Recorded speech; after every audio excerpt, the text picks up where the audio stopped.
And we are live. Welcome back to another episode of The Steady Compass. I'm your host, Quez, and today I'm joined by a wonderful guest.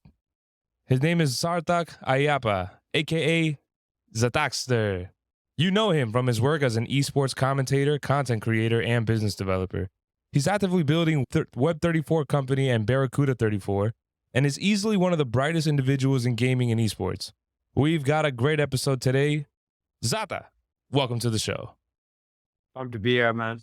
I'm glad we get to do this. I'm glad you had me on, considering I don't think I've got such a huge track record of experience. I think I'm still a novice, even though it's a couple of years commentating.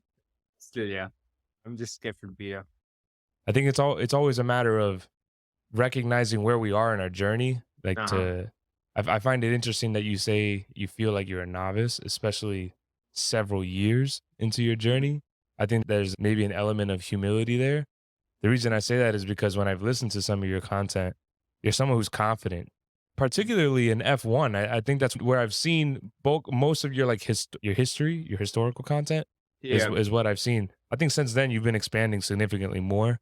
Very open to talking about that, but yeah, man, thank you for being here. I'm super excited. You were one of the first people that popped up in my head. I was like, okay, I gotta get Zata on the show. That's for sure. Yeah, I'm always like appreciative of that because a lot of people haven't heard about esports, at least in the circles I've been in. Like before I got my game of friends, right? Where I usually had a group of friends who probably are software developers or in the marketing side of things. And competitive gaming is probably not big in these particular circles. And from where I'm from, back in the day, when I say back in the day, a couple of years ago, before COVID, right? And yeah, that time when they heard esports, they like correlated to me first before anybody else. So that felt good, despite being at the time a real novice and knowing nothing about it. So yeah. What was it that spurred you to get into broadcasting or shoutcasting of all things? Yeah. So interesting story here, and I'll take it a bit behind gaming itself. In February of 2020, I really wanted to like the foundations of, let's say, a college sports structure here in like locally at the very least, because I come from that background. I've been a college sports player. I used to play field hockey, and with an intent to pursue that, I needed I knew that an attempt to raise any kind of funding for it, because when you're trying to build something like a college sports structure, you're going to need it. Essentially starts off as broadcasting. Over in the US, I assume there's the NCAA, which I've heard so much about. And of course, they're live streamed. All the players are kept at some sort of a mantle for their skill. And much more recently, from what I've heard, they're allowed to pursue brand deals and whatnot, right? That's the name, image, and likeness deals that are happening now. Yep. Yeah. So you hear about all this, and even just the number of people that show up to their colleges, both alumni and the parents of the players, was very admirable for someone who's like playing college sports here in India. So with an intent for that, I actually just took a tripod on my mobile phone and went on to a local sports event and actually recorded quite a bit of content. This was a month before the COVID restrictions hit here in India. College sports as it is, very less covered overall, less, even the tournaments are hosted comparatively less, despite my city being an interesting one, Bangalore. So yeah, anyway, COVID hit, and of course, sports goes out the window instantly, nowhere in sights. But just to fast track the story itself, from there I moved on to gaming, because as it is, competition is something I somehow craved at the time. I was also working a day job at the time. I was shifting from going from college to work. And then with the April and May months of 2020 is when I got into gaming. And with that, since I was also doing my day job, I finally got a laptop, a gaming laptop, which I didn't have access to before. So yeah, that hit right in the feels, because now I like finally have freedom, right? Restrictions were a pretty big thing in childhood, and that was not the case anymore. I'd usually go out to a friend's house to game for the most part. Even the PC we had was not top of the line or anything, Intel graphic card only. So you know how it is. But yeah, so fast forward from there, I had a friend of mine, an old friend of mine, who had just wrapped up his college just like me, competing with a bunch of his friends in a sim racing league. So they started their own sim racing league. And this is going back to the F1 side of things, which you've seen me do. So as part of that sim racing league, the next level was to get it live streamed. And they wanted me to do it because I'd already been live streaming some of the games, hosting Call of Duty Mobile 1v1s and just tournaments, mini tournaments, scrims even, as part of building what Barracuda 34 used to be back in the day. And yeah, so with that, I maybe at that time with gaming becoming a buzz as well, esports seemed like a right thing to get into, and I wanted to become a tournament organizer, but at a smaller scale. And yeah, with that, just going straight to the point, sim racing league, live streaming. I'm like, okay, I'm all set. Got the YouTube set up. Everything is set. Call it Roadrunner Racing Esports as the entity. And the league was called POA Racing League. And it's still running till date. And yeah, at that point in time, before I had to hit live, half an hour before, I realized, oh, commentary is a pretty big part of Formula One. And I don't have a commentator. And then yeah, all of a sudden it's like a fish out of water situation. I got to do this because I know it'll be good for whatever I want to do next. New communities I'll be able to get access to, a bunch of new people I'll be able to reach out to. And yeah, it gets me credited with everything I'm doing. And yeah, just jumped in, just turned on the mic, whatever I had, and just jumped in as a commentator. And it started from there.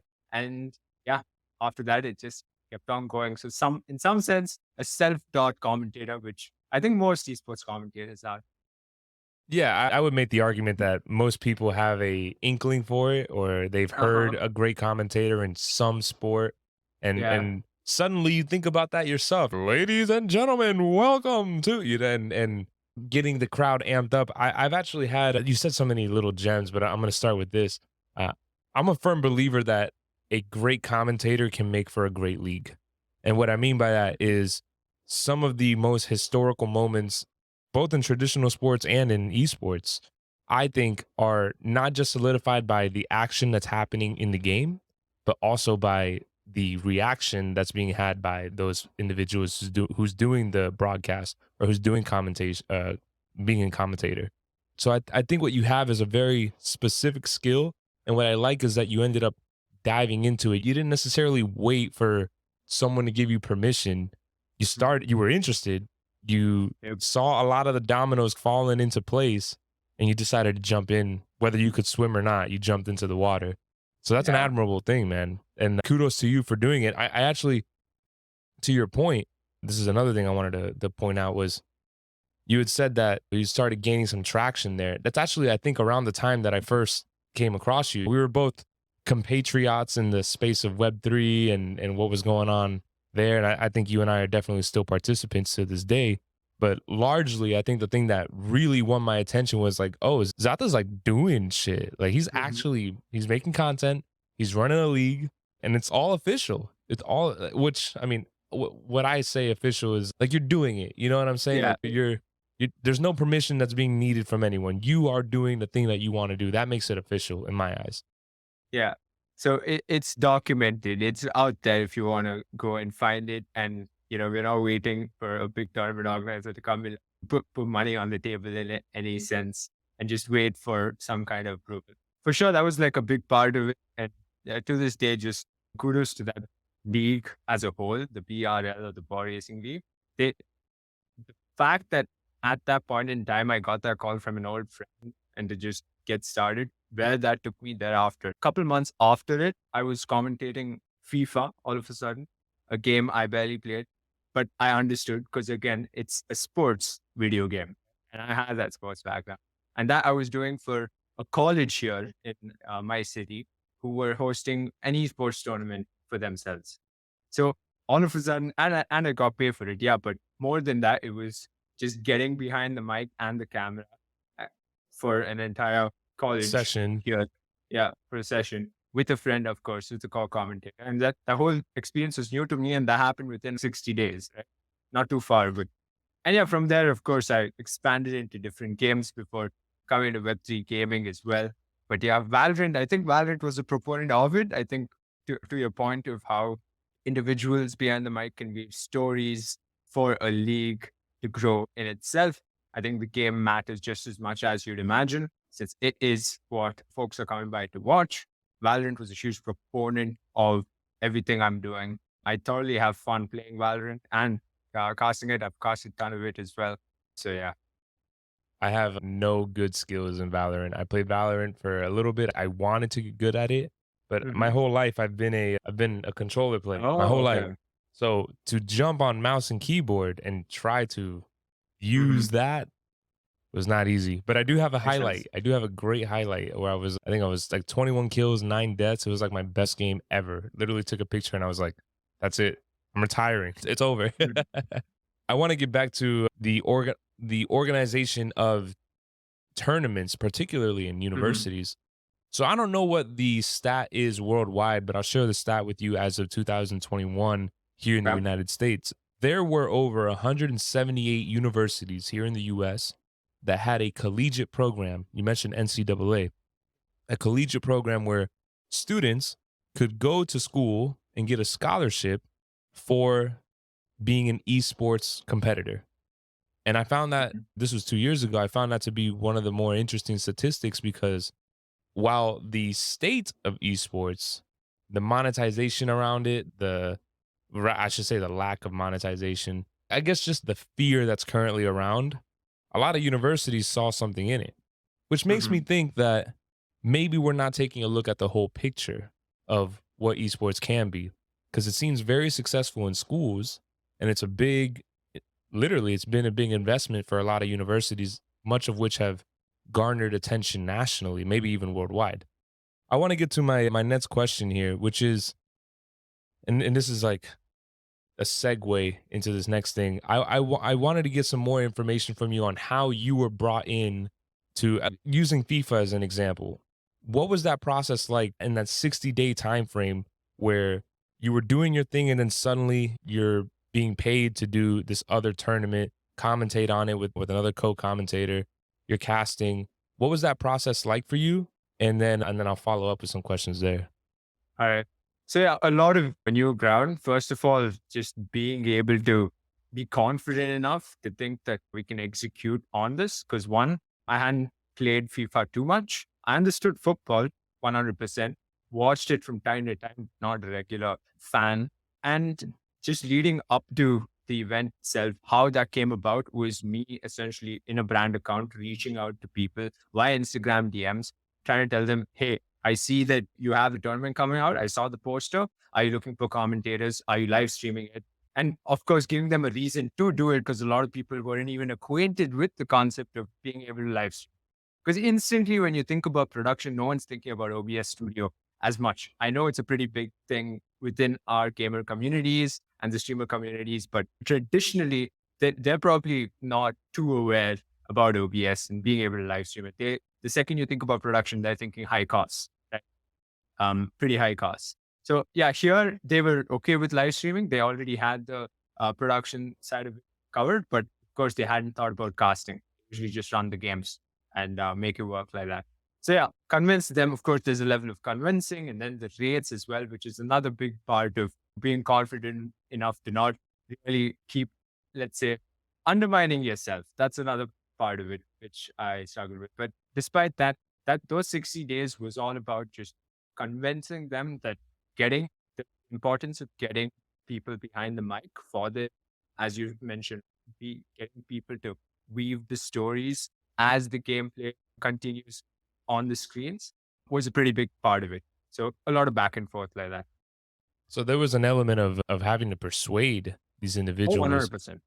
And in what would you say was the value that's being brought? Because I like your word choice about telling the story while the game is happening. I'm a huge proponent of the mastery, the skill of storytelling. Why do you think it's so critical in a game to be commentating? Like in Got your it. own perspective. I know I already shared with you why I like it, but I'm curious from your point. What do you think is valuable about it? I think there's an element of just pure honest, right? A player comes onto your screens, or let's say in the case of esports, you see a gamer tag come onto your screens. First, there's a level of storytelling there, a level of historical relevance. And this is what I'm talking about is at a higher level, someone who's like a veteran esports player, been a couple of years, someone like Simple would be a huge part of it. But at a relatively grassroots level, I'd argue just highlighting specific moments and nuances of a game. Take, for example, Valorant in a 5v5 FPS when a lot of chaos is happening, right? Because agent abilities. And as that happens, there are parts of it that can steer the viewer away from what's really happening. Three people hitting one side, another, the other two is slowly looking up to the other, and how they're doing it, and how one of the flankers have positioned themselves perfectly to pick off the entire team, which nobody would have even realized happening early on into that particular round. But yeah, maybe it's a bit of a crude way to say what I'm saying, but I think that there's magic to it, and just getting the hype going when it happens on your screen is a pretty big part of it. And in some case, putting into words what each one of those players are really thinking, how they're communicating and executing on what they're doing is how I'd put it. That's a pretty big part of it. For example, stop me if I'm badgering on, but I think of the situation, right? Like like in any game, in any video game, anyone tries to execute something aggressively. While that aggressive execution of a round in a video game of your choice, I'm going to say Valorant once again, wraps up in 20, 25 seconds, how are you going to really interpret how that went through without commentary? Visualize it. There's going to be like a whole lot of chaos, and by the time you interpret anything, it's done. And you're Ace, in. like you Yeah, just get the yeah, pop exactly. up, There's like something. round win, something. Yeah, there's no context to what's happening in each moment. I think that's why it's critical. As you said, weaving stories is absolutely beautiful. I listen to a lot of sports commentary. That's mainly why I say it a lot of times. Every time I get behind a mic for an event, my blood starts flowing, and that's why I like doing what I do. Yeah, I can sense it. I can having consumed a good. I wouldn't say I've consumed all of your content, but having consumed a good chunk of it, I can sense it in your voice that you're very excited about what you do. Yeah. And what I will tell you is, I've heard stories about how families who their kids are competitors, like they're performing Mhm. professionally, they're out on the stage, and they'll bring their families to one of the IRL events. It's a LAN event, a Call of Duty, whatever. And the parents don't know like they see their son or their daughter playing, but they don't know what's happening. And I find that when commentators and shoutcasters are present, there's suddenly there's a familiar feeling of the things are building up, like things are getting tense. Look at this. Look at Scump over here taking the left flank, positioning himself in such a. Suddenly, people can get an idea of what's happening, because the truth is that you're often shifting between so many screens also. And then you mentioned a game like Valorant where there's agent abilities and why a certain agent might use an ability at a certain point, which will complement a different agent. And to the player, to really the viewer who maybe has never seen the game before, it's a lot of information to consume. I found myself feeling that way when I was just getting into League of Legends, and as someone who plays a lot of video games, there's a good understanding of what pandemonium in a game can look like.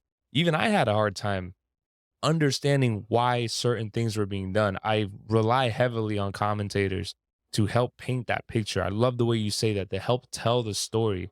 I think it's critical. So I think you and I can agree that shoutcasters, commentators have a very important place in the hierarchy of the world of esports, and that they fulfill a very important role for people to understand what's going on. The question then becomes, how are they?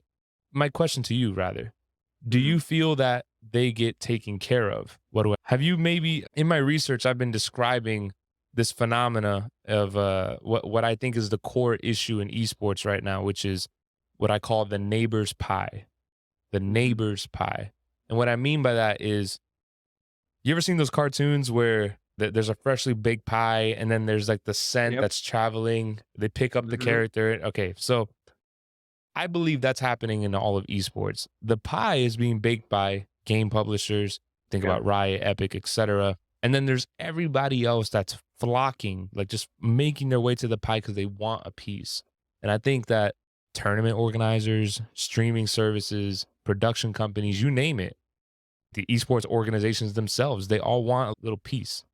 With the neighbor's pie problem, it makes me wonder how little of a piece have esports commentators been getting when in reality, their presence is arguably monumental. There's an argument to be made that the players arguably the most critical part of a team. But I think back to our discussion about storytelling, that commentators play an important role. Do you think that in your experience that you've been getting compensated for your experience, for what you bring to the table, whether that be at a collegiate level, local level, which by the way is where 90% of the best esports is happening, is at grassroots for the most part, because that's happening worldwide. But that's my question to you. Do you feel like shoutcasters are being fairly compensated, if at all, given the relevance of their work? Yeah. So I think when you talk about commentators and casters get compensated at the highest level, at yes, as long as you bring the goods, which is just expertise, it I'm pretty sure, and I've heard a couple of commentators actually get paid pretty well at that level. But then this draws back to the point of there not being a proper structure necessarily of how to become a commentator. Right? Like I said, I'm pretty much self-taught, much like most of the commentators, right? There isn't like a school, and I don't think there could be a school for casting and commentary. But definitely at the grassroots level, I know a ton of mishaps in terms of not receiving payment, being charged for lesser than they deserve, which again, I brought it up a bit earlier, which was just not undermining yourself.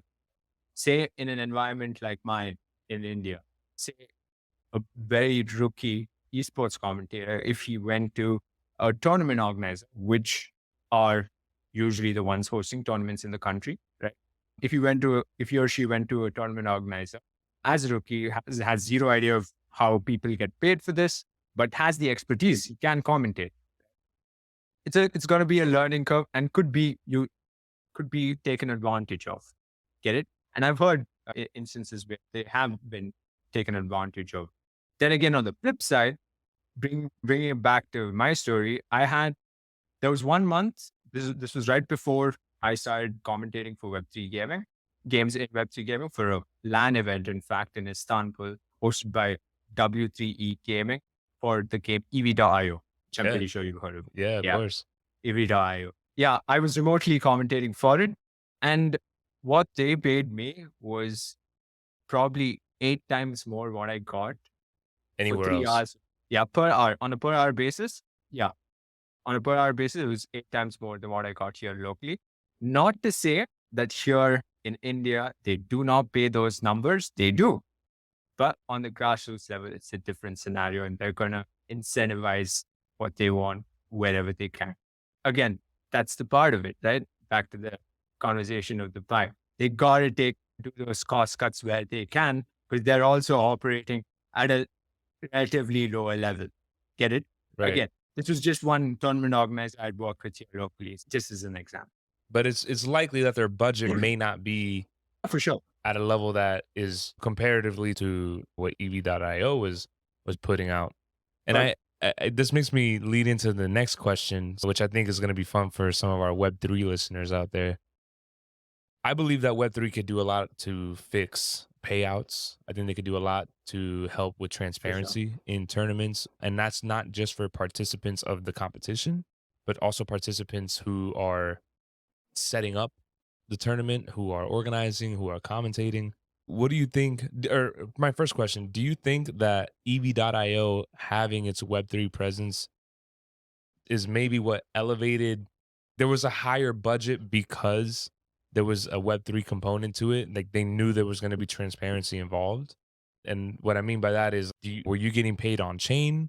Was Mhm. all of that being tracked on chain? Do you what are your feelings regarding like the difference in budget for something that is inherently with this technology very transparent, i.e., using blockchain, compared to something that's a grassroots effort where anyone can still participate, but perhaps it's just a more local level kind of thing, or it's Mhm. IRL even. I think that's a super valuable thing too.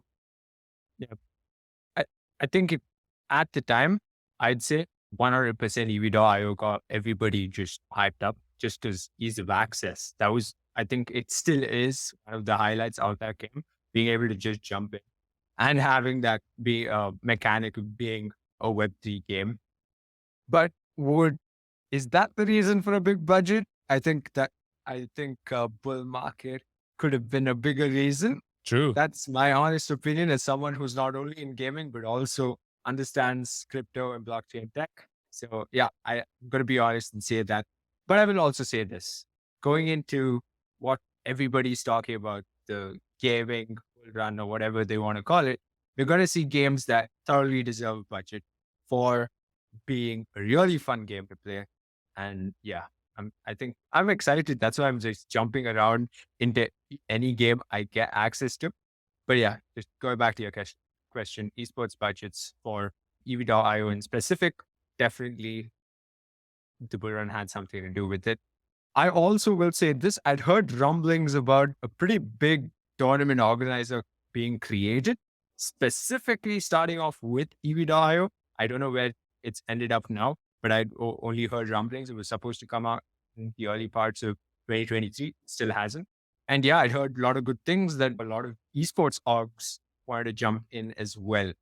So yeah, that'd be interesting, yeah, if that actually developed, but I don't think the way they've moved so far, it's going to be the case. I think perhaps given the market conditions, yeah, it's unlikely. At Exactly. least Yeah. at this time, it might be unlikely. I Hmm. like how you brought up the gaming bull because I Yeah. catch that on my TL all the All the time, time. and we're here, so let's just talk about it for a moment. I, I- I still think, despite a bull market, like it Mhm. doesn't mean that a game is just inherently good like just because the market conditions make sense. And I believe that there's a high likelihood of some individuals just forming a game studio and raising Exactly. funds while the bull market is doing its thing and probably making their exit and leaving other folks bag holding. It makes you think about some of the people that came out as game studios in the last bull and how they continue to build up until this point, all the way through the bear, through funding being utilized, through unforeseen circumstances, trying to make your community happy as well, which I think is just a whole nother area of entitlement in terms of the participants. I think a lot of people who are in Web3 are insanely entitled. I buy one thing and therefore I need to get free shit for the rest of my life. But hey, more power to them. What do you reckon would be a indicator of success for someone in Web3 gaming, whether that be a studio, whether that be a opportunist, let's call them, someone who's trying to get a bit of a come up on the bull market, which, hey, by the way, for our listeners out there, get your bread, man. Yeah. I'm not criticizing you. If you're going to be a trader, just be smart about it is all I'm saying. But Zata, what do you think is an indicator of success for someone running into the gaming bull, whatever that's supposed to look like? What is the thing that sticks out to you? Like, these people right here, they got it. They got the thing. They got the juice. They got the special X factor. What is that to you? Mhm. I, it's a tricky one to answer because as we speak right now, we've got one of these studios doing incredibly well, in my opinion, which is Parallel. I hope I can say that. Parallel. And I say incredibly well, not only because of the increased number of players who are proactively playing the game in its closed beta stage, me being one of them. Disclosure, I do hold assets in this game as well. But overall, outside of Web3 gaming, you've got all these trading card game players, traditional trading card game players coming into parallel. And on the flip side, Web3 gaming, you've got all the participants of Web3 jumping onto the game. Get it? These normal timeline farming individuals are getting behind a trading card game, trying to comprehend it. Always good. More the gamers, the better, right? No matter how they end up being there. And then as a studio, they're operating much like a very well executed bunch of game devs. And when I say that, I mean they're building an ecosystem. They've got another game in the pipeline. They've got their 3D assets all set and ready. So when you're looking at that, and if you look at that and say, okay, they're getting Web3 gaming spot on, and then you've got a whole lot of people saying gaming bull, and imagine somebody, and we saw this in the last bull run as well with Pixelmon, where they tried to really have this win, promised a lot of things, and everything went belly up. And then you had a scenario where, so this is going to, I think this will happen a lot. I hope it doesn't. I really don't mean for this to happen, but I think given the way the crypto ecosystem is, it just might happen. To your point of just every Tom, Dick, and Harry just trying to build a game studio. What happened to the Pixel Mom person, right? He raised a bunch of funds through his mint. He kept the money somewhere. He had somebody come in and take over, and he got compensated, even though his intent probably wasn't to deliver a game at all in the first place. Which is why I was smirking the whole time saying gaming book, because I think we're going to see a lot of those stories unravel itself. So I think to answer your question pretty straightforward, success, I think parallel will be have that first movers advantage and everything. And hopefully we see something really properly on chain, which I'm hearing a lot about, come in and get success completely in a left field way, you know? What I really value about what you just said is that regarding the player base in parallel is exactly right. There's people who don't know anything about Web3 who are playing the game. There are people who don't know anything about games who are playing the game. Exactly. And that is a super important thing. Another area that I noticed it was Dead Drop. So that's Dr. Disrespect's game, all that stuff. I remember I was in New York 2022. Yes, 2022. And they were having an event. I met Dr. Disrespect, by the way. Tall ass motherfucker, bro. Cool guy, though. And while I'm in line, I'm listening to some of the comments. The game hadn't even been released yet. I don't even think Snapshot 1 was available yet. And everyone's like kind of all like excited because, oh man, we might be able to see Dr. Disrespect. Cool. But I'm like, God, I can't wait for the game.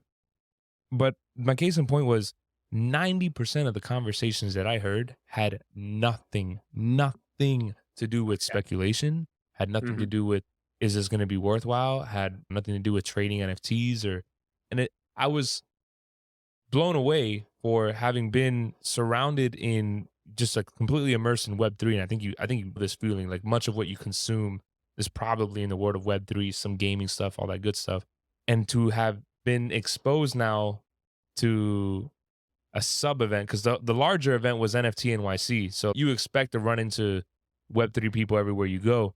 And I'm at this sub event specific to Dead Drop, and there's no commentary on that. There's no commentary whatsoever on anything that had to do with Web3. It was all pure excitement for the game. And I think that's arguably what becomes more of an indicator for success than, oh my God, I can't wait until they release a token. Oh my God, I can't wait until they drop another round of NFTs or whatever, anything of that sort. Like Treeverse. Treeverse is another example where, and I think a lot of games did this in the last cycle, which is let's just release a bunch of tokens. We'll sell, we'll make mad money that way. And then we'll take those funds and we'll try and make a game, which may or may not be an ideal play. I use the example of Pixelmon. I think they walked out with 70 million, if I'm not mistaken. That's what in terms of what a gaming budget could be, that's ridiculous. There are people that make amazing stuff with way less. I really value what you say about the particularities of the individuals who are getting involved, and that being a good indicator of success is very important. Yeah. I will say this, however, in the topic of Dead Drop, right? The onboarding process is probably another important part to it. Just don't sugarcoat it. Be real with everybody and just dropping. I think I would argue Dead drop those 10,000 variants, as they call them, those characters. That was probably one of the cleanest drops I've seen. And Dr. Disrespect, credit to him for doing what he did, the way he did it with the folks over at Stardust. I believe they're the ones who aided in it. And yeah, just again, you can consider this a disclosure, but to give you a bit of context on on what my variant is doing, I'm heavily into Web3, and it's not left that website, the Stardust wallet. Get it? Yeah. So and I don't want to remove it, because I know snapshots are going to come, access is going to come. There's got to be a battle pass at some point. I want those things. Like this can go up, down, and sideways. I'm all right. You're more interested in what that key is going to give you, more than the value of the key. Yeah. And yeah, this is what I mean. I also like what you say about just being straight up about what's involved in the game. I think we saw that with a bit of I think we saw what the negative effects of withholding information can look like with Creator League. And that maybe that's a brief segment that we can have. What do you think about, I assume you're familiar with Yeah. Creator League and the fallout and everything that happened as a result, right? Like Yeah.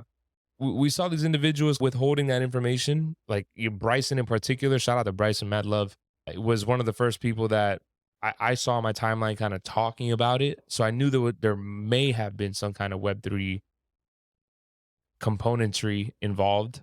But Hmm. when I read through the site, I saw nothing that had to do, there was no notion of NFTs, of Web3.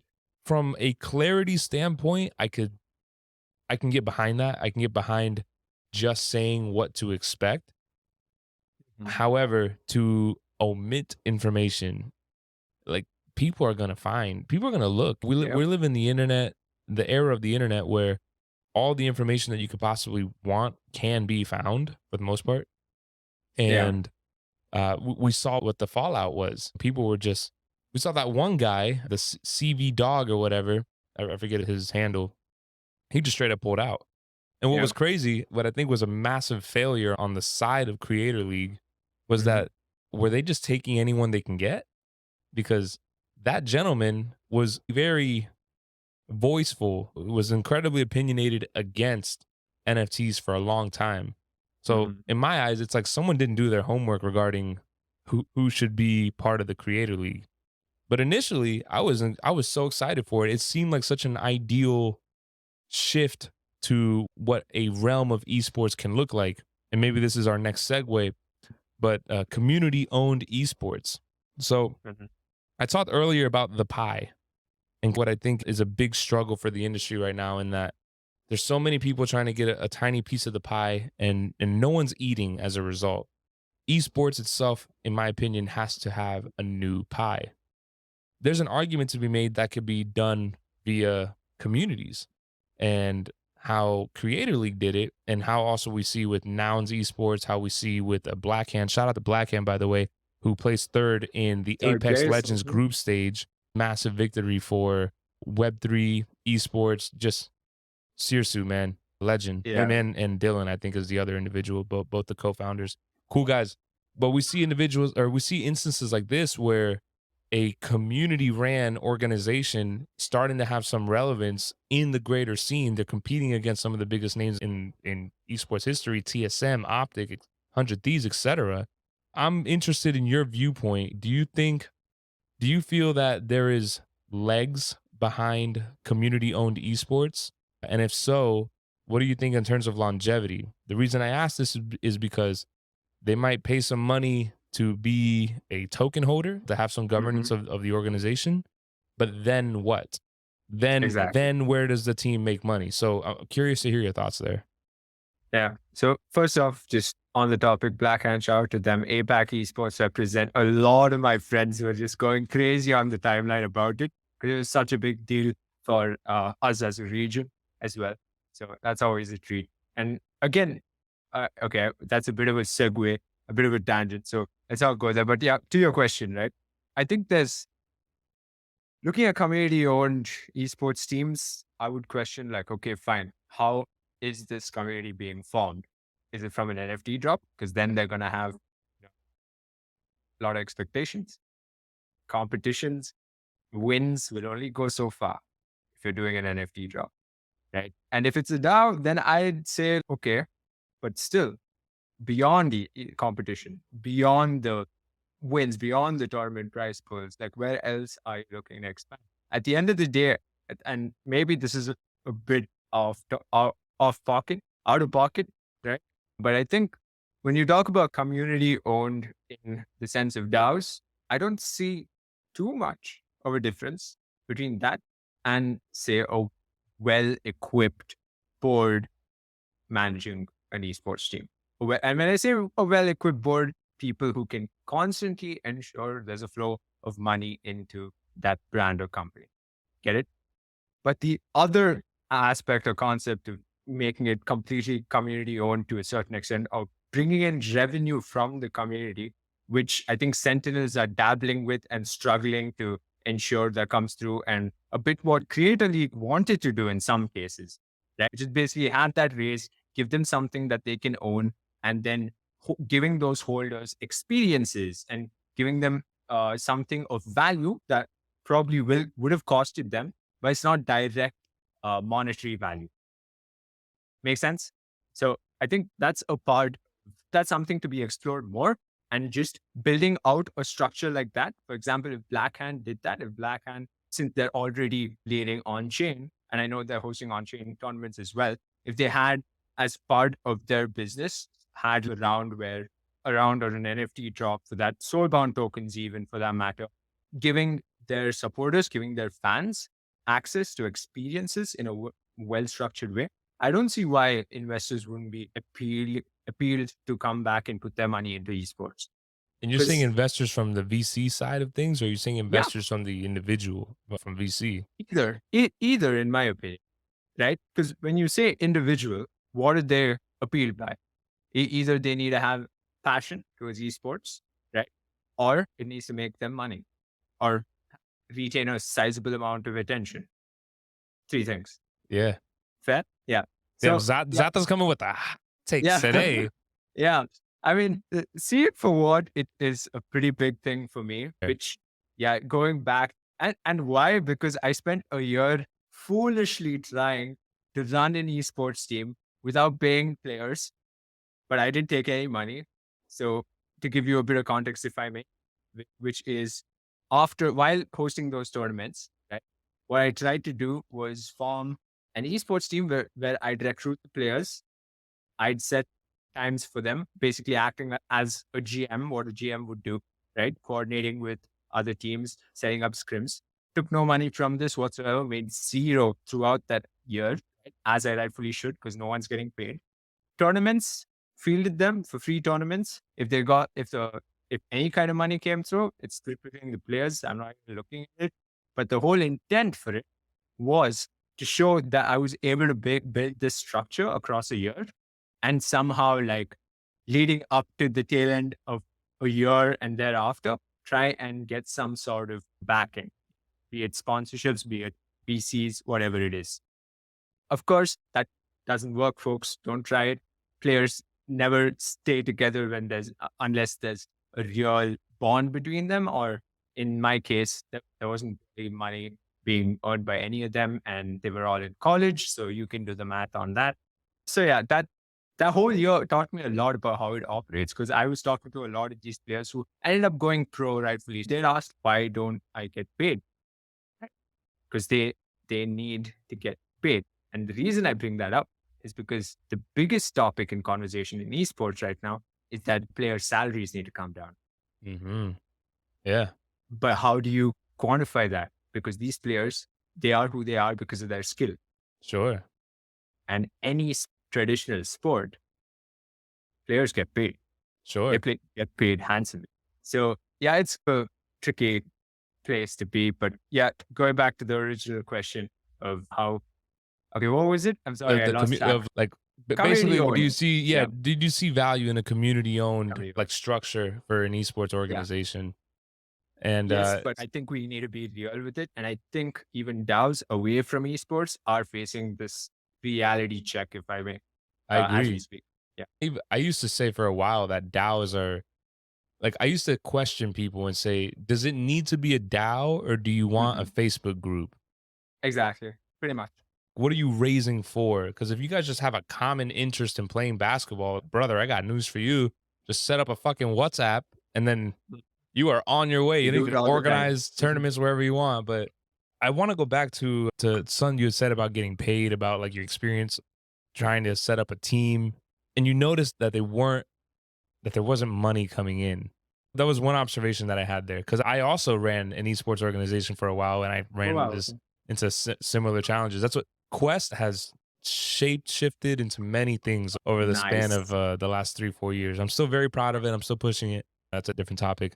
So I know what you mean about gathering teams, about like the longevity of a team, like people, like them not really sticking together, not sticking around because there's not money coming in, trying to get sponsorships. There's so much that falls on the hands of a GM, as you put it, that is often out of your control that you don't really have very much of a say in. And then what I thought was also a really great point is around player salaries. So how did we get here?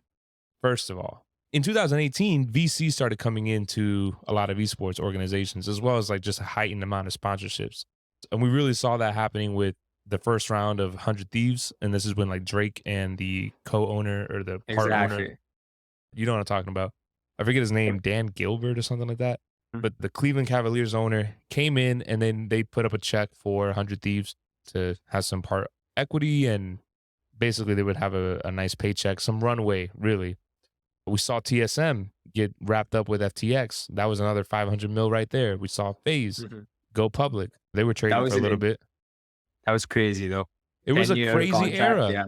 Yep. In the last 4 years, what we saw in esports and the amount of money coming in was insane. I think what we saw overall was hyper growth.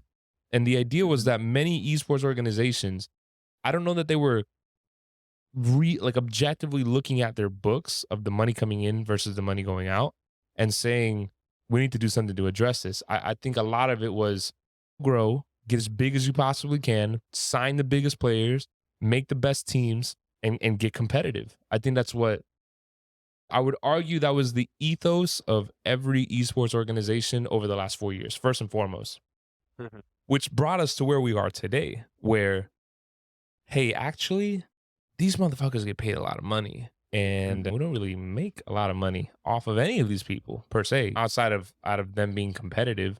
And what is that going to give you outside of prestige, right? Or bragging rights. So the because you made the comparison to traditional sports and how they get paid. But the difference is that they I use the example of the NBA a lot, and Mhm. this could probably be attributed to many leagues around the world. But in the NBA, the league is incentivized to see the teams, the franchises, do well. As the Memphis Grizzlies, for example, I'm not a Grizzlies fan, I'm a Miami Heat fan. But Mhm. as the Grizzlies grow and Ja Morant becomes a more and more socially relevant player, jersey sales go up, which means Mhm. media rights start to get more expensive or more valuable rather, which means that there's more opportunities for I should say player and fan camps. And that Mhm. all of a sudden the growth of a particular franchise is what helps the IP, which I can't even call the IP owner because the NBA does not own the IP per se. The teams collectively do. They are incentivized to see them do well. This is a big issue that we have in esports, which is, and this is what I was talking about, the pie is Riot owns the pie.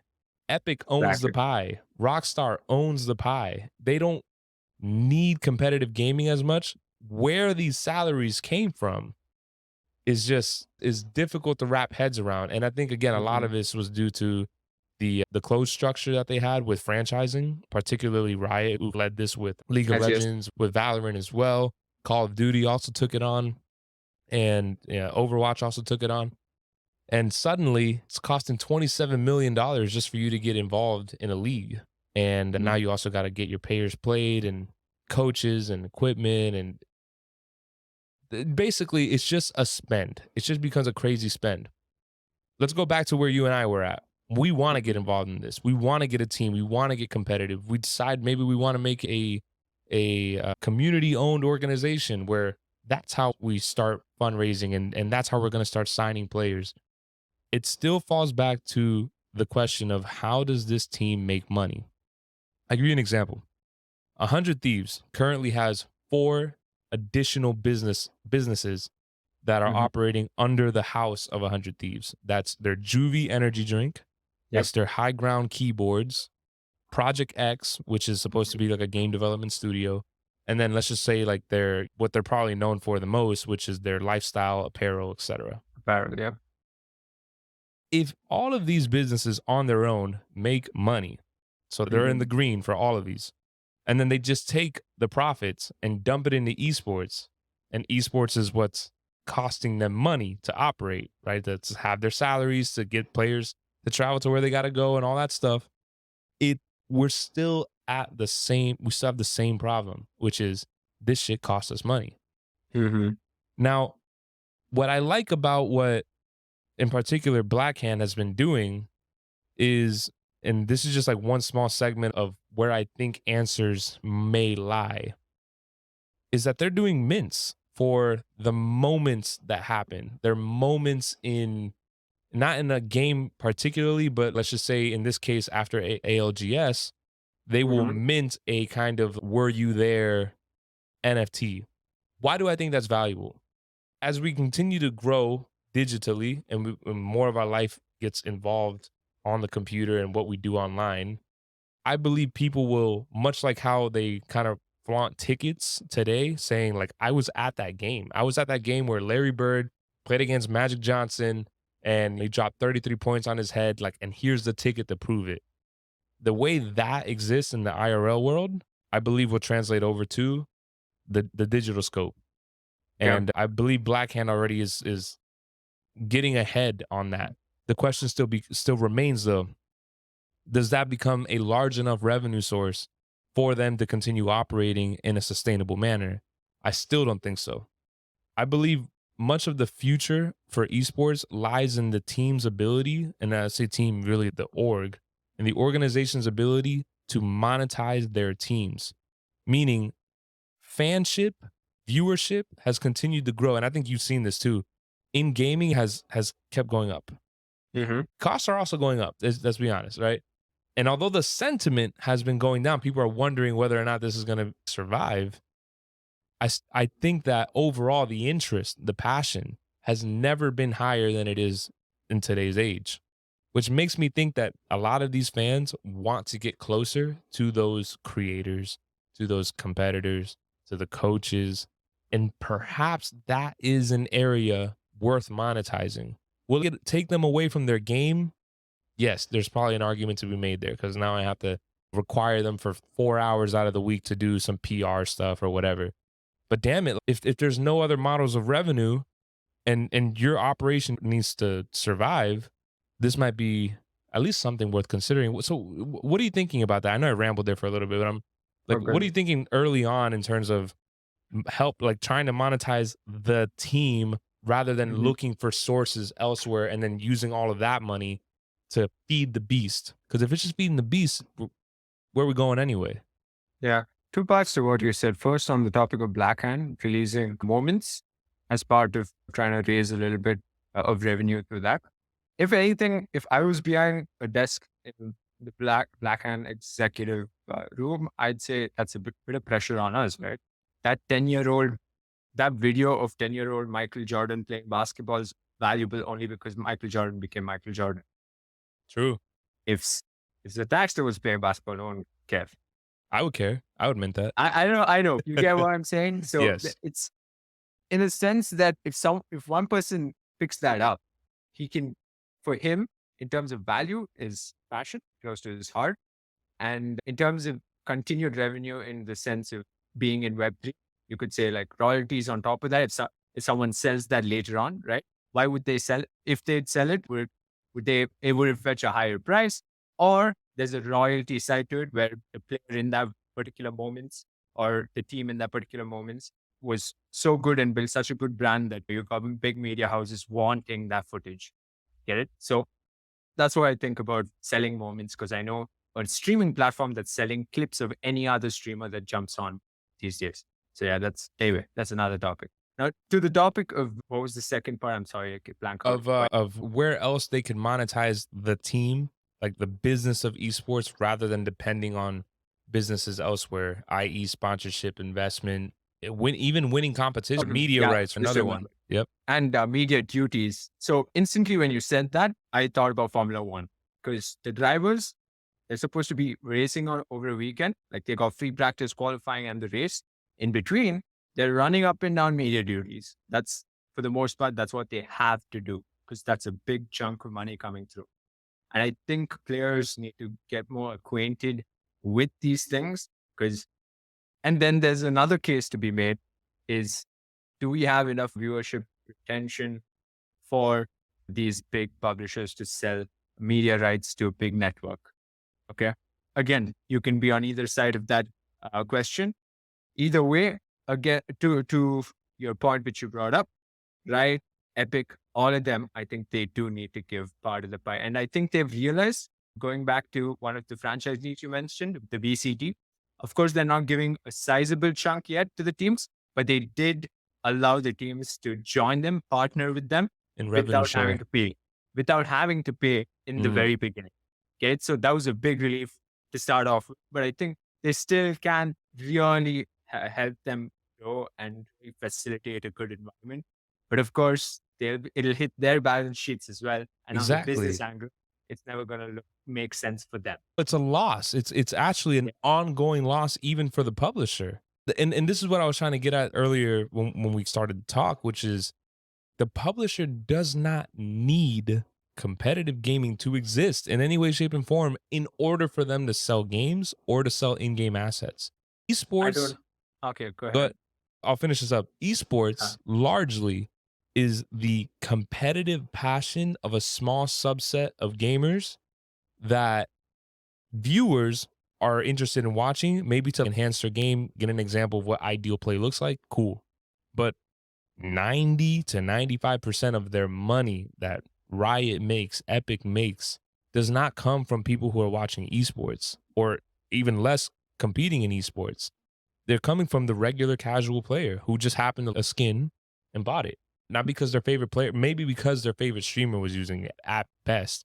But from the esports side, there's an argument to be made, and I was actually just reading this, the really thoughtful piece. It's a 2-part essay, about 5,000 words in each part. So it's a bit of a long read. I spent like almost 2 hours reading it.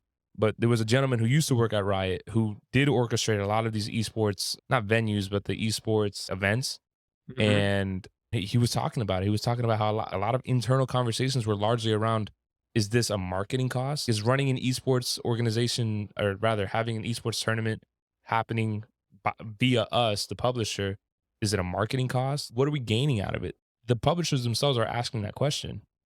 And mhm. again, I think it's because even if they're getting their game on a worldwide view where they're getting 2 million viewers concurrently like Fortnite did, what the question in my head is, what does that convert to? And would it convert as high as Mr. Beast making a video of his world in Fortnite and then saying, "Hey, click here if you want to download this link for 4.99?"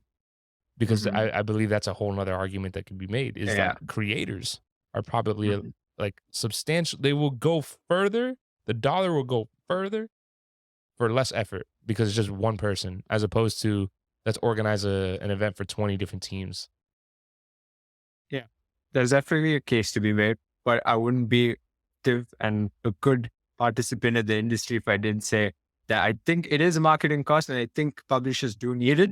I think having that environment of competition does up any game they produce. It's a pretty big part of it. But yeah, there's definitely a case to be made. That every time I think about that 1 year I spent like building that esports team with, which wasn't really an esports team, I would think real long and hard about all the business side to from the game publisher side, from the esports orgs and everything. And as a game publisher, when you're racking up revenue from all these different avenues, be it the game itself, the sales of the game, the in-game items, any kind of other promotions along the way, promotional content within the game, I think about how that's a good enough reason for them to say no to esports.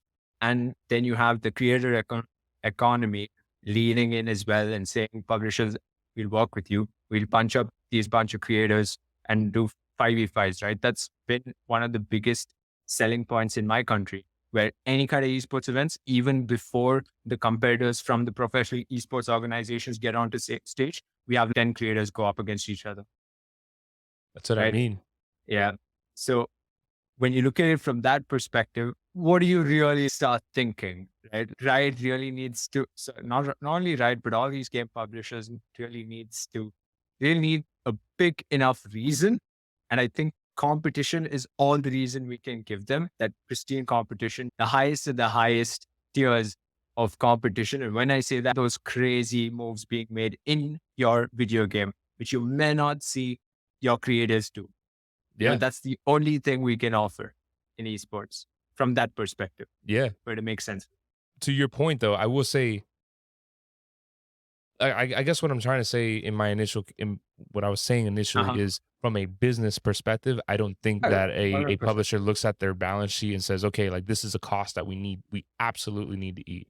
No, I think it's more so they feel like a responsibility. They feel culturally that they owe it to their players, the competitors, that, hey, like, yeah, we should probably have some kind of competitive presence. Like that's an ideal thing from a cultural standpoint, and that's why they go through it. Or again, that's my theory on why they go through it. But uh, That's go that's ahead, the only sorry. reason, like I mentioned, like the only reason could be the competitiveness aspect to it, which is like getting to see what are all the moments that we got to saw in esports so far, be it in CS, be it in Valorant. There's a lot. It's why we do what we do, and we like uh, someone in a publisher position will actually be convinced to do it. Otherwise, marketing wise as well, like you mentioned, that Mr. Beast map in Fortnite, charge them $500 to even jump in. It's what you said. I said five Yeah. bucks, but okay. My bad. My bad. Got ahead of myself. But yeah, $5 to jump into that map would be a better marketing spend for them as a business without a doubt. Yeah. So that brings me to this next point, and I think this is still a hard question. Esports today, as we've seen it so far, has it been value extractive or has it been serving value? Ooh. How do you see the last Ooh. 4 to 5 years for participants from the esports organization, the business owner, the competitors, the coaches, etc.? Do they add value to the esports industry or are they extracting from it? What do you think? Given what happened with FaZe being the only org to go through what they did and having been the pinnacle, in my opinion, I'd say everybody brings value and there is an argument to be made. What type of business owner is behind the organization? Because you look at 100 Thieves, despite the esports winter, as they call it, they're doing pretty good. Doing great. They got more relevance in the world than a lot. Exactly. Like their name means something, I think. Yeah.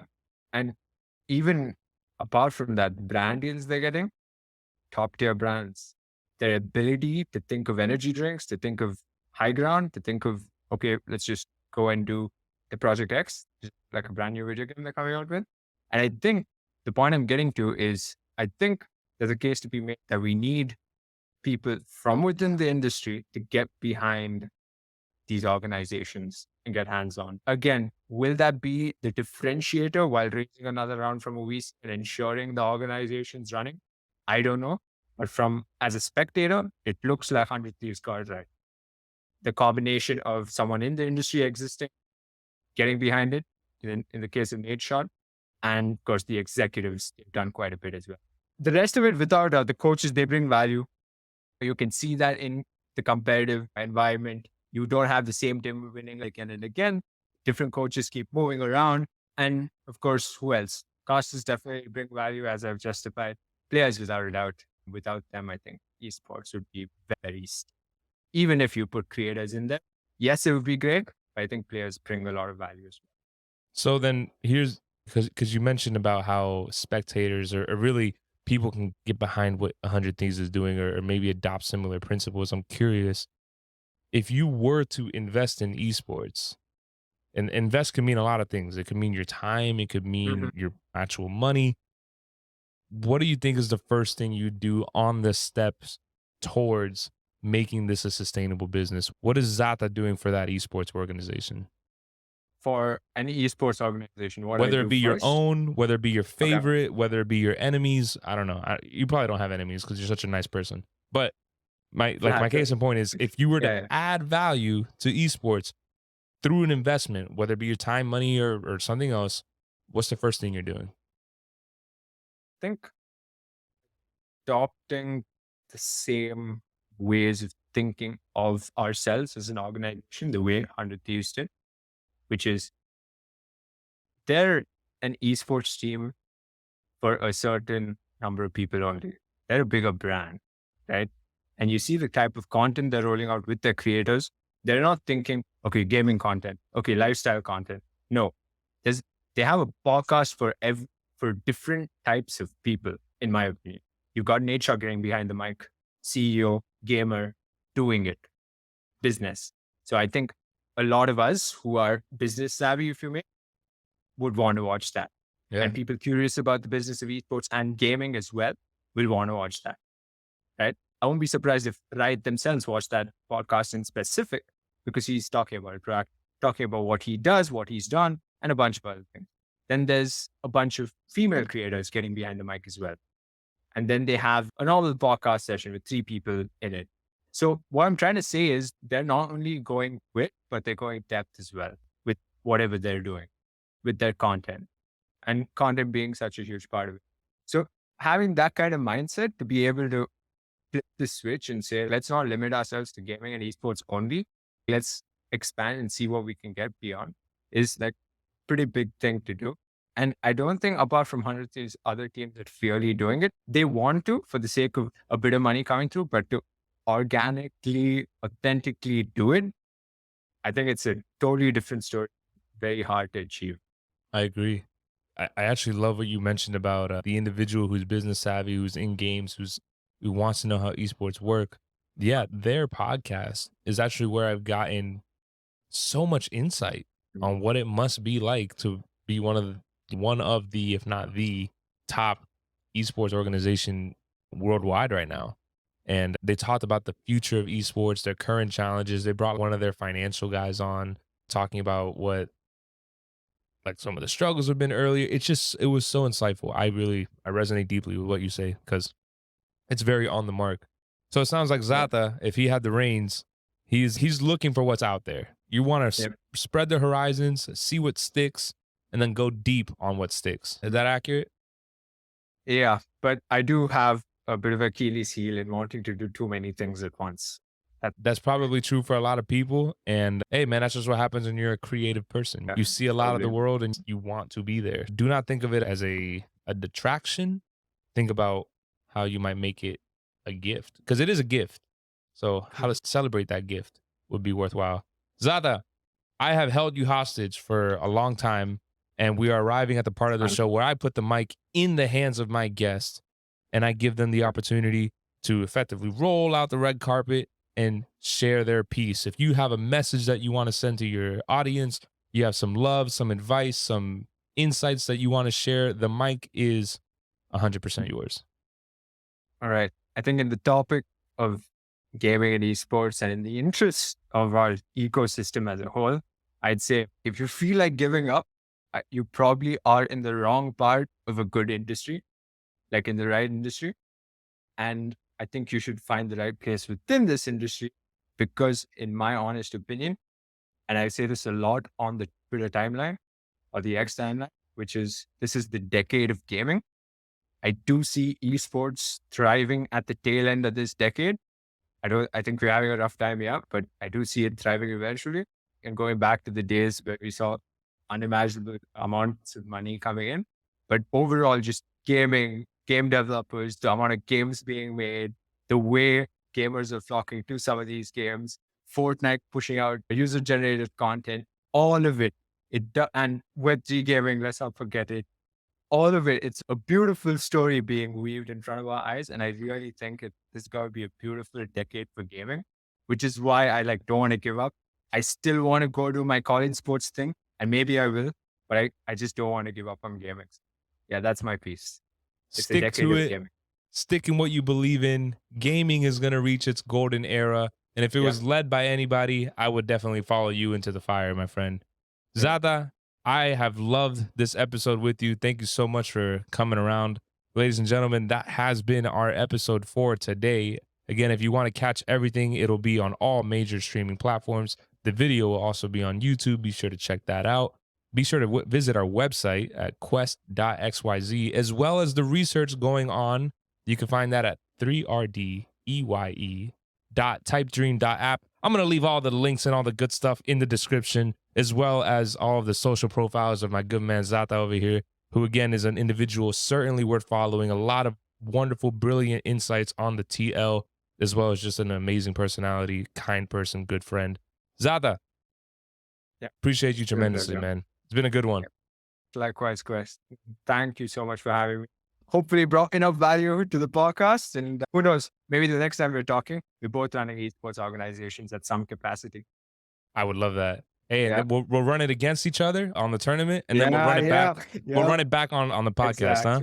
Hell yeah, I love it. All right, man. Ladies and gentlemen, thank you so much. Be sure to follow all the pages, and we will catch you on the flip side. Peace.